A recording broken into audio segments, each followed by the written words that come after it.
আজকের এই প্রোগ্রামে আলোচক হয়ে এই চেয়ারে আমি না বসে ওই শ্রোতাদের কাতারে বসে যদি আমাদের আল্লামার নুরানি চেহারার দিকে তাকিয়ে ওয়াজ শুনতে পারতাম, আমাদের হৃদয়টা ঠান্ডা হয়ে যেত, আমাদের তৃষ্ণার্ত হৃদয় শান্ত হতো। সব আজকে আছে, কি যেন নাই, ঠিক কিনা বলেন? আল্লাহ তাআলা প্রতি 100 বছরে একজন মুজাদ্দিদ পাঠায়, প্রতি 100 বছরে একজন মুজাদ্দিদ, যিনি সমাজকে সংস্কার করেন। আল্লামা দেলোয়ার হোসেন সাঈদী রহিমাহুল্লাহ ছিলেন তেমন একজন মুজাদ্দিদ। চিৎকার করে বলেন ঠিক কিনা? উনি শিরক বিদআতের আস্তানাকে তছনছ করে দিয়েছেন, তাওহীদের বাণীকে সমুন্নত করেছেন, গণমানুষের কাছে তাফসিরুল কোরআনকে জনপ্রিয় করেছেন। আজীবন তিনি ইসলামকে বিজয়ী শক্তি হিসেবে দেখার স্বপ্ন দেখতেন। এত প্রাঞ্জল ভাষা, এত চমৎকার আধুনিক প্রেজেন্টেশন, গণমানুষের কাছে কোরআনের তাফসিরকে এভাবে জনপ্রিয় করে তোলার মতো ব্যক্তিত্ব আল্লামা সাঈদী ছাড়া দ্বিতীয় কেউ এই বাংলার ভূখণ্ডে নাই। এই যে তাফসিরুল কোরআন, এই যে টার্মিনোলজি, এই টার্মটাই উনি আসলে জনপ্রিয় করেছেন। আমরা আগে জানতাম না যে এভাবে তাফসির করা যায়, এভাবে scientific indications of the Holi কোরআনকে মানুষের কাছে পেশ করা যায়, এভাবে এত জীবন ঘনিষ্ঠ করে, এত ইন্টারেক্টিভ করে কোরআনের কথাগুলো মানুষের কাছে উপস্থাপন করা যায়। উনি অন্যায়ের বিরুদ্ধে সবসময় সোচ্চার ছিলেন, প্রতিবাদী কণ্ঠস্বর ছিলেন। ওনার আলোচনা শুনলে দেহের রক্ত টকবক করে ফুটতে থাকতো। আল্লাহু আকবার, আল্লাহু আকবার, আল্লাহু আকবার।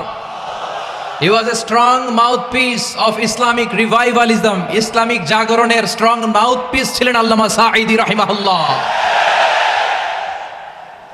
অনেক দোয়া পেয়েছেন, আমরা পড়েছি, এমন জীবন তুমি করিবে গঠন, মরণে হাসিবে তুমি, কাঁদিবে ভুবন। গোটা বিশ্বকে তিনি কাঁদিয়েছেন। আল্লামা যখন ইন্তেকাল করলেন কাতার এয়ারলাইন্সে, মালয়েশিয়া থেকে দোহাতে নামলাম।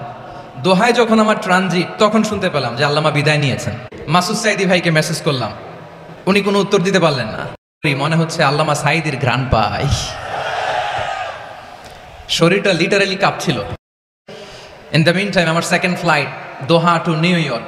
নামার পরে শুনলাম আল্লাহু আকবার, যেখানে ওনাকে কবরস্থ করার কথা ছিল সেখানেও কবর দিতে দেয়া হয় নাই। ছবিগুলো দেখতে লাগলাম, হাসিমাখা মুখ, হাসিমাখা নিথর দেহটা, মরণে হাসিবে তুমি, কাঁদিবে ভুবন। From east to west, from north to south, the entire globe, গোটা বিশ্ব ওনার জন্য কেঁদেছে, গোটা বিশ্ব কেঁদেছে। কাবার গিলাফ ধরে ধরে মানুষ চিৎকার করেছে। এর চেয়ে শ্রেষ্ঠ মৃত্যুকার হতে পারে? আমাদের আল্লামার আর কি পাওয়ার ছিল বলেন? আর কি পাওয়ার ছিল? কুল্লু নাফসিন যায়িকাতুল মাউত, যারাই দুনিয়াতে আসবে তারা ইন্তেকাল করবে, এটা আমরা মেনে নেই, এটা আমরা জানি।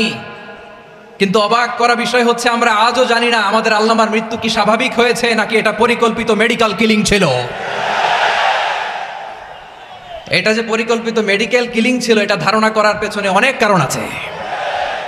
তিনি আধিপত্যবাদের বিরুদ্ধে সোচ্চার ছিলেন, ফ্যাসিবাদের বিরুদ্ধে সোচ্চার ছিলেন, রাজনৈতিক প্রতিহিংসার শিকার ছিলেন। এজন্য এটা মেডিকেল কিলিং হতে পারে এ ধারণা আমরা করতেই পারি। আওয়াজ করে বলেন ঠিক কিনা? যে সময়টা আমরা কাটাচ্ছি, এত সুন্দর সময় বাংলাদেশ আর পাবে না। আমাদের জন্মের পর থেকে এরকম চমৎকার সময় আমরা পাই নাই। এটাই আসল সময়। আমরা ইন্টারিম গভর্নমেন্টের কাছে দাবি জানাই, উচ্চতর তদন্ত কমিটি করে এটা কি হত্যাকাণ্ড ছিল নাকি স্বাভাবিক মৃত্যু ছিল, এই রিপোর্ট গণমানুষের কাছে প্রচার করে জানাতে হবে। এই দাবির সাথে কি সবাই আপনারা একমত? কারা কারা একমত হাত তুলে দেখান।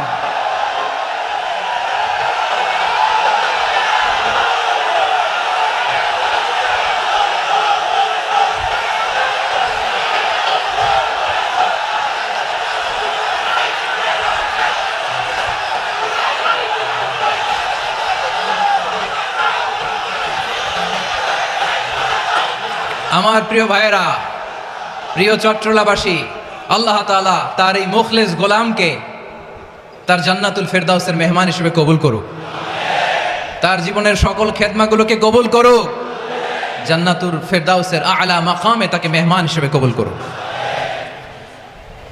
আল্লামা শহীদ দেলোয়ার হোসেন সাঈদী রাহিমাহুল্লাহ।